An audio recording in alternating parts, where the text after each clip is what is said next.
manned by the luckiest crew of the luckiest squadron of the Air Force. Their waist gunner is Trigger Joe. With him at his post, they can fly anywhere with complete confidence. For a gun sight, he uses a crystal ball. He fires by instinct.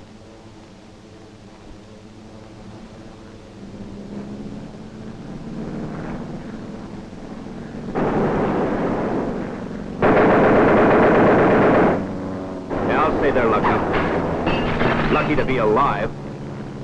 Never mind that crystal ball, Trigger. He didn't have one. He didn't need one. There's science in that kind of shooting.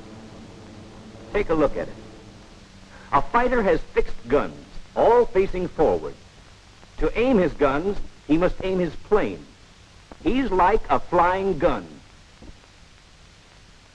In any type of attack, the fighter must aim at the spot where you will be by the time his bullets get there.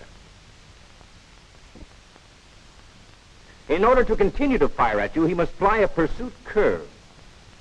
This is the time he is really dangerous to you. This is the time he is easiest to hit.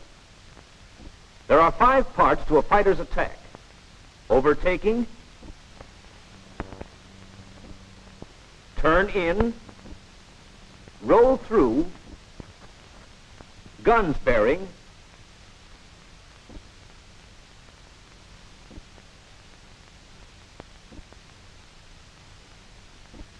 and breakaway. This is the pursuit curve. Now he is your target.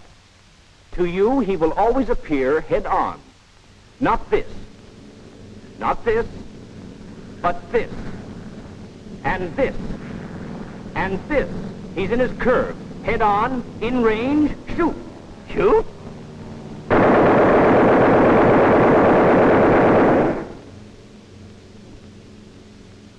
You know why you missed?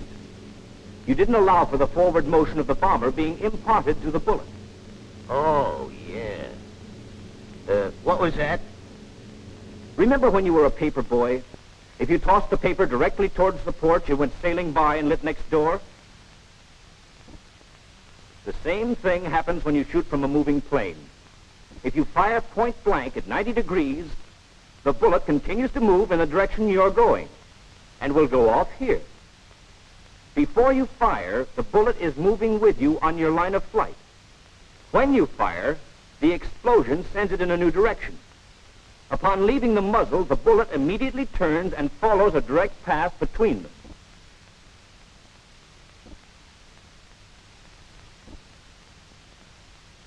The paper boy never understood why, but he soon learned he had to aim at this side of the house for his paper to land on the porch.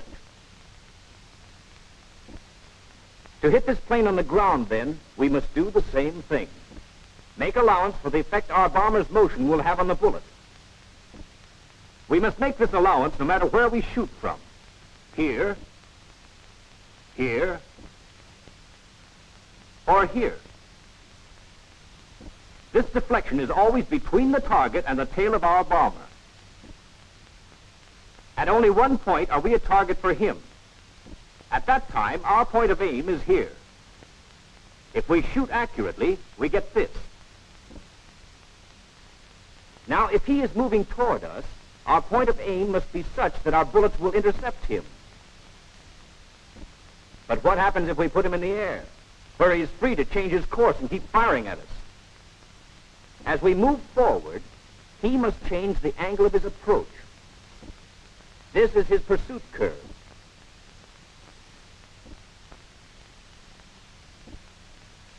We apply the same principle of deflection we had for the moving plane on the runway. As long as he stays in his curve, we know where he will be and can intercept him.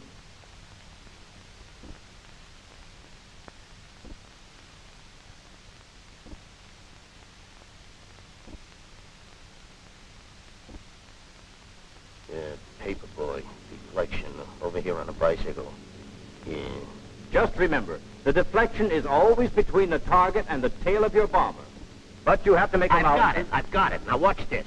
Between the Joker and my own tail. Let's see, about here. Hey, what the hell, Doc? You're starting to get it. Starting? Brother, I got it! Your direction was right, but you had no correction of your deflection as the approach angle changed. For instance. We've seen that this amount of deflection is right for a plane straight out at 90 degrees to your fore and aft axis. And when he's dead on your tail, you can shoot straight at him. So at any other angle, the deflection must be somewhere between these two. Doc, nothing personal, but that don't look like nothing I ever seen in the air. Of course not. You're not conscious of the forward movement of either your bomber or the fighter. All you see is his movement in relation to your position in the air. He appears to slide toward your tail. I ain't seen nothing like that either. How about this? That I've seen. All right. This is just a bird's eye view of that attack. Here's the way you see it.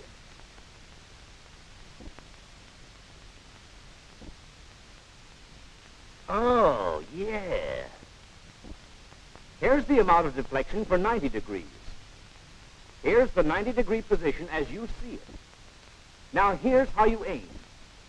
Using the 35 mil radius of your gun sight as a measuring stick, the proper deflection is 3 rads, or 3 times the radius of the gun sight. 1, 2, 3. There. That's where you aim for 90 degrees. How do you figure that? Oh, you want it established mathematically. Very well.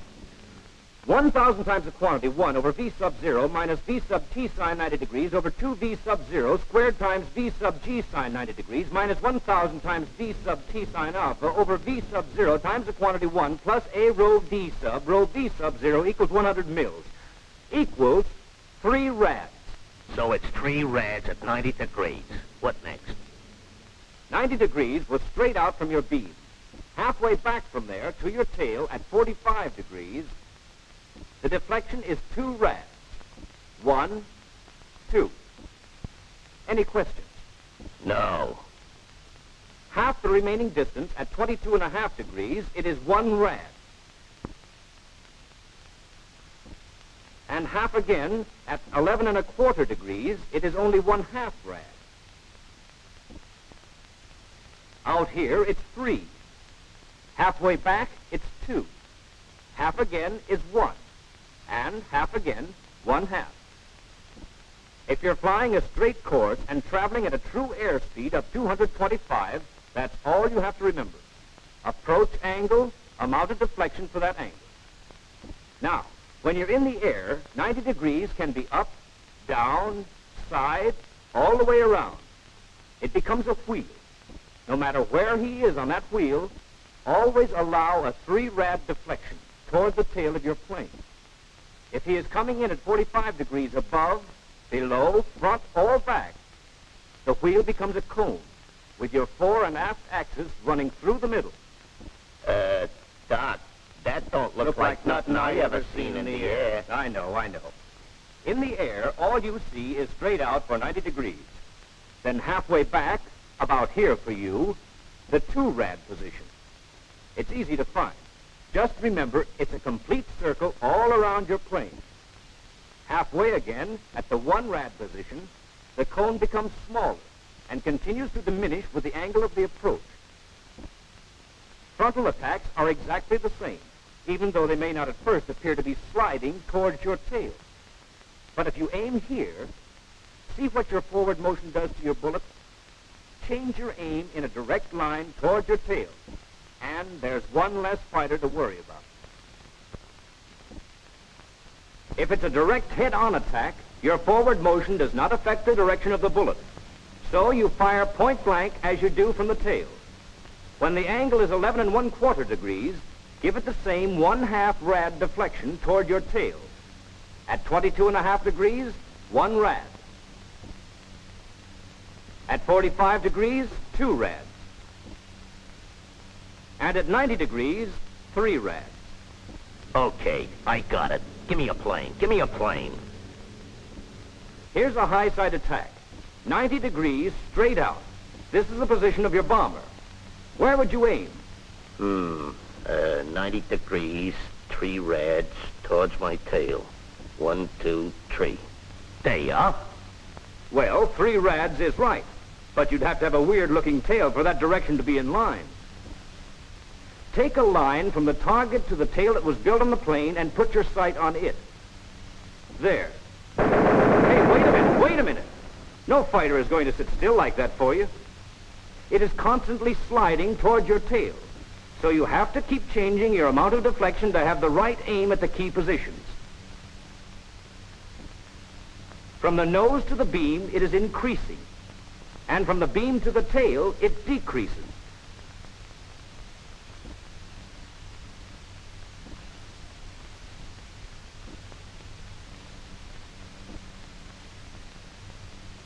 Here's one last tip. As soon as he gets in range, fire a 2-second burst. Check your angle and fire another 2 seconds. Remember these 3 points. Shoot only when he is attacking you and in range.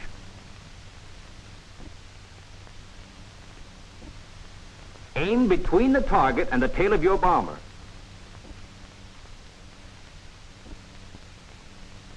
Estimate the approach angle and apply the correct deflection. Now, that's the story. Think you can do it? Certainly. Give me a plane. Ready? Here he comes. Well? Goes kind of fast, don't it? Only a few seconds for the whole attack. How's for a chance to practice on a few, slower ones? Okay, if you're sure you've got it straight. Oh, I got it. I can talk it good. Let's hear you. Here's a plane. Well, first I figure is he an enemy plane? In this case, he is. Next, is he attacking? Not yet, but he looks suspicious. Yep, now he's turning in. I line him up and just wait for him to get in range. There he is, heading right for me. Hold it, hold it, hold it! I got a lot of figuring to do with this spot. Now, I'm going this way. He's coming this way. It's about 90 degrees. It's 3 of these rad things. On a line to my tail, and he's in range. I guess I can shoot.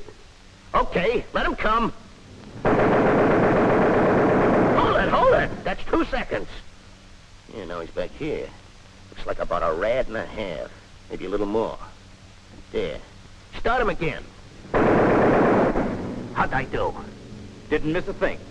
How about taking one full speed? Okay, why not? First I gotta identify him. He's enemy, all right. Looks like the same guy. Maybe I'll get him this time. Now he's coming in. Gotta line him up, check the range, estimate approach angle, towards my tail, 90 degrees again, 3 rads over here, down here, start shooting me today. Not too much, shoot for 2 seconds, reach it about a rad and a half, so I shoot again, keep the rhythm. Look, Trigger, look at the plane. It works. Well, I'll be a sad sack of...